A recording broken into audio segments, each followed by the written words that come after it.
नमस्कार दोस्तों, मैं आपका दोस्त दीपक मुटरेजा। आजकल के इस भागदौड़ की ज़िंदगी के अंदर देखने में आया कि काफ़ी सारे युवा के हार्ट में अटैक आ जाता है। ये काफ़ी चिंता का विषय है। आखिरकार ऐसी बीमारियां क्यों हो रही हैं जिसकी वजह से युवाओं को काफ़ी तकलीफ होने लगी है। हालांकि ये बीमारी बुजुर्गों में भी है, लेकिन अब तो युवा इसके ज़्यादा पीड़ित हो रहे हैं। हमारे साथ इस विषय के ऊपर बातचीत करने के लिए डॉक्टर रोहित गोयल, जो कि फोर्टिस हॉस्पिटल गुड़गांव से हैं, एक्सपर्ट है, हार्ट के काफ़ी वर्षों का अनुभव भी है।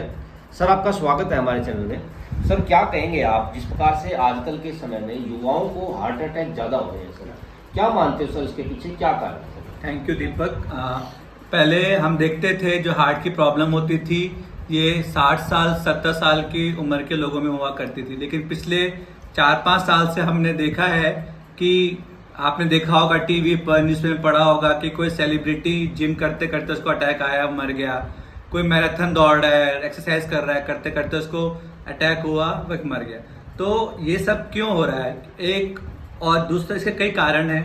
जैसे हमारे भारत देश में हमारे जो जेनेटिक्स है वो ऑलरेडी हम प्रीडिस्पोज हैं, हमें हार्ट की प्रॉब्लम होने की शिकायत बचपन से हो सकती है, हमारे जीन्स ऐसे मिले हैं। दूसरा, जैसे जैसे समय बढ़ रहा है, फिजिकल एक्टिविटी कम हो रही है, घर में बैठे बैठे काम हो रहा है, लैपटॉप पे, मोबाइल पे, तो सैर करना, दौड़ लगाना, ये सब कम हो रहा है। उसकी वजह से मोटापा जो बढ़ रहा है, ये एक बहुत बड़ा कारण है हार्ट की प्रॉब्लम बढ़ने का।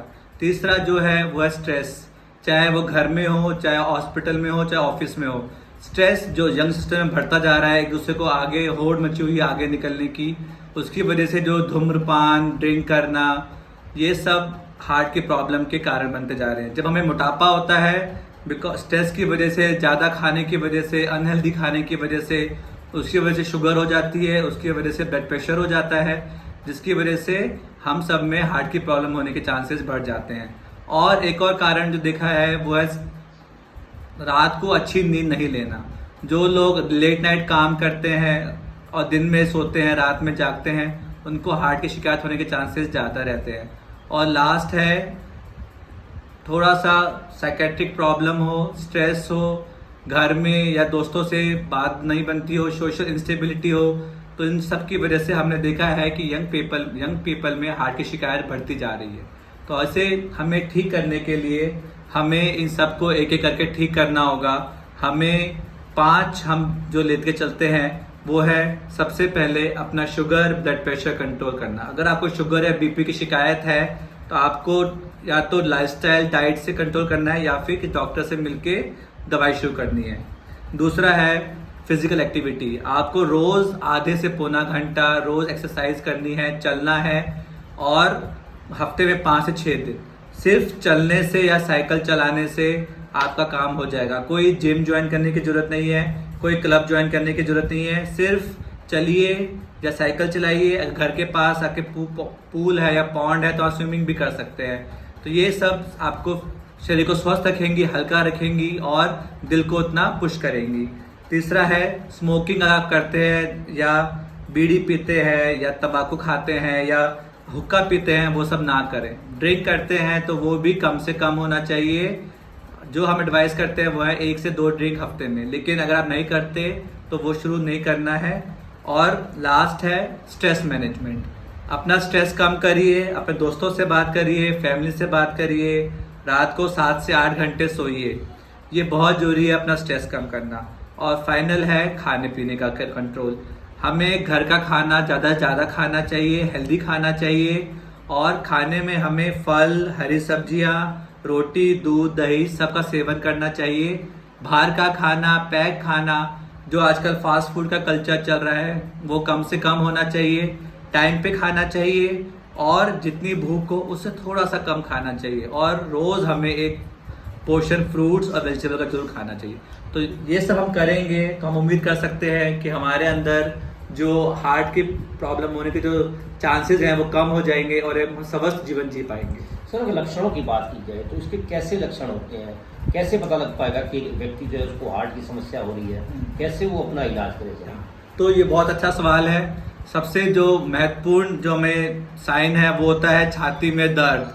छाती में दर्द, भारीपन, घुटन, कई कई लोगों को भारीपन नहीं होता, घुटन होती है जो कि जबड़ों में जाए, लेफ्ट आर्म में या राइट आर्म में जाए, सडनली होना या कुछ काम करने पर होना, तो ये सब हार्ट की तरफ हमें इंडिकेट करते हैं। कई लोगों को छाती में दर्द नहीं होता, बस सिर्फ चलने पर सांस फूलता है।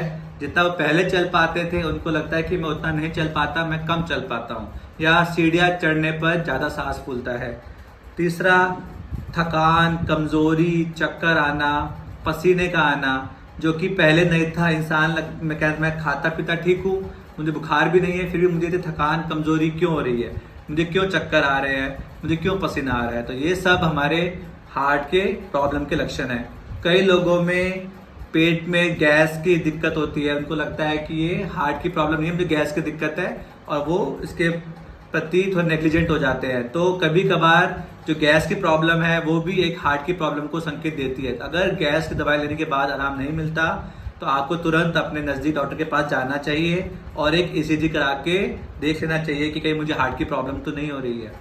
सर, देखने में आता है कि काफ़ी युवा होते हैं जो, उनको अगर थोड़े वो लक्षण होते हैं तो वो सोचते हैं कि नहीं, अभी तो मेरी उम्र काफ़ी छोटी है, अभी हार्ट की प्रॉब्लम थोड़ी हो सकती है। इस तरह की बात जो है हमारे ग्रामीण क्षेत्र में या शहरी क्षेत्र में या अपने भारतीय क्षेत्र में ज़्यादा होती है। उसमें वो किस प्रकार का इलाज जो है मतलब लेना चाहिए? अगर युवा व्यक्ति है, कितने साल की से ये समस्या होने की संभावना ज़्यादा होती है? तो पहले हम यही, जब 10 साल पहले की बात करें तो हम अगर कोई 20 साल 30 साल का लड़का लड़के मेरे पास आते थे तो हम गैस की दवाई करके अपने घर भेज देते थे या पेन किलर लेके घर भेज देते थे। लेकिन आजकल हम हर हफ्ते हर रोज 20 से 30 साल की उम्र के लोगों में हार्ट की प्रॉब्लम देख रहे हैं, और कभी कभार तो इतनी ज़्यादा दिक्कत आती है कि उनका बाईपास कराना पड़ता है। तो इसलिए अब ये बीमारी सिर्फ सीनियर लोगों में नहीं रह गई है, ये 20 साल से लेकर 40 साल तक के भी लोगों को अफेक्ट कर रही है। इसलिए हमें पता होना चाहिए कि हमें कोई रिस्क फैक्टर है कि नहीं। अगर रिस्क फैक्टर है, जैसे कि मैंने बताया, डायबिटीज़, हाइपरटेंशन, स्मोकिंग, घर में माँ बाप या दादा दादी किसी को हार्ट की प्रॉब्लम, और ये लक्षण अगर है तो हमें अपना चेकअप कराना चाहिए तुरंत, और इसके प्रति हमें नेग्लिजेंट नहीं होना चाहिए। और हमें हर घर में एक एस्पिरिन की टैबलेट और एक सॉर्बिट्रेट टैबलेट रखनी चाहिए कि हमें नहीं, अगर हमारे घर में या हमारे बुजुर्ग लोगों को या हमारे पड़ोसियों को जरूरत पड़े, हम एस्पिरिन और सॉर्बिट्रेट गोली उनको दे सकें ताकि उन्हें हॉस्पिटल जाने का समय मिल सके और हार्ट की जो कॉम्प्लिकेशन है वो कम कर सकें। सर, अगर हम जो है स्वस्थ रहें, ऐसा हमें क्या करना चाहिए? हमारा लाइफस्टाइल कैसा होना चाहिए ताकि हमें इन बीमारियां जो है नहीं लगे? क्या कहना चाहेंगे दर्शकों को? तो 5 आप इसको याद कर लीजिए। सबसे पहले अपना शुगर, ब्लड प्रेशर कंट्रोल करना है, या तो खुद से या डॉक्टर की सलाह के बाद। बट आयुर्वेदा और उनको कोशिश करना यूज़ ना करें, या कोई सी लोकल डॉक्टर के पास ना जाएं जिसके पास डिग्री नहीं हो। दूसरा, वजन ज़्यादा है तो वजन कम करें। तीसरा, स्मोकिंग और धूम्रपान और शराब का सेवन ना करें। चौथा, हेल्दी खाएं, घर का खाएं, फ्रेश खाएं, टाइम पे खाएं। और 5वां, अपना स्ट्रेस मैनेजमेंट, अपना स्ट्रेस कम करें, रात को टाइम पे सोएं, लोगों से बात करें, सोशल मीडिया में ज़्यादा ना रहें, और अपना खुश रहें, जो भी करें खुशी करें, और स्ट्रेस लेवल कम करें। डॉक्टर साहब, एक चीज़ देखने में आती है, कोई व्यक्ति अगर पीड़ित भी हो जाता है तो उसके बाद दवाइयाँ वो काफ़ी समय से ले रहा होता है, लेकिन कई बार जो डॉक्टर की सलाह के बिना दवाइयाँ जो है वो छोड़ देते हैं। उसकी वजह से क्या दिक्कतें आ सकती हैं सर भविष्य में? तो ऐसे कई मरीज हमारे पास आते हैं जिनको शुगर या ब्लड प्रेशर की शिकायत होती है, तो हम पहले उनको कोशिश करते हैं कि खान पीना और एक्सरसाइज से कंट्रोल करें। लेकिन जब वो नहीं हो पाता तब उनको कुछ दवाइयाँ देते हैं ताकि उनकी प्रॉब्लम कंट्रोल में आ सके। लेकिन ये बीमारियाँ ऐसी है कि इनका इफेक्ट इमिडिएटली नहीं आता। शुगर की वजह से या ब्लड प्रेशर की वजह से जो प्रॉब्लम आती है वो आती है 5 साल, 10 साल, 15 साल बाद। तो मरीज को लगता है कि जब मैं ठीक हो गया हूँ, मेरी शुगर कंट्रोल में आ गई, मेरी बीपी कंट्रोल में आ गया, तो मैं दवाई क्यों खाऊं, वो छोड़ देता अक्सर। तो ऐसे मरीज फिर या तो वो लोकल डॉक्टर या फिर पड़ोसी या दोस्त उसको बताते हैं कि ये छाल खा लो, ये आयुर्वेदा ले लो, वो आयुर्वेदा ले लो, इससे ठीक हो जाएगा। लेकिन कई मरीज फिर हमारे पास आते हैं कॉम्प्लिकेशन के साथ, जिनका अगर बीपी शुगर कंट्रोल में नहीं होता, कभी दिमाग में खून बह जाता है, कभी हार्ट अटैक हो जाता है, कभी किसी किडनी फेल हो जाती है। तो इसलिए हमारा सलाह ये है कि अगर आपके डॉक्टर ने आपको शुगर या ब्लड प्रेशर की दवाई शुरू करी है और आप कम करना चाहते हैं तो उनसे पूछकर उनके संरक्षण में कम करें, ताकि आपके शरीर को नुकसान भी ना हो और कम से कम दवाई में आपको फायदा मिल सके। ये थे डॉक्टर रोहित, जिनका कहना है कि आज के समय में युवा भी जो है वो भी हार्ट की बीमारी के मरीज हो रहे हैं, इसलिए सावधान रहें। 5 मंत्र जो है वो डॉक्टर साहब ने बताए हैं कि इन 5 मूल मंत्रों को ध्यान रखें ताकि आप स्वस्थ रहें। प्रतिदिन सैर करने जरूर जाएं। अगर सैर करेंगे या साइकिल चलाएंगे तो आपका हार्ट जो है, जो दिल है, वो मजबूत रहेगा। और साथ ही अगर कोई दिक्कत है, कोई जकड़न है, तो हमेशा डॉक्टर की सलाह जरूर माने और बिना डॉक्टर की सलाह माने दवाई को ना छोड़ें। आपको हमारी वीडियो पसंद आई तो जरूर चैनल को सब्सक्राइब करें, लाइक करें। नमस्कार।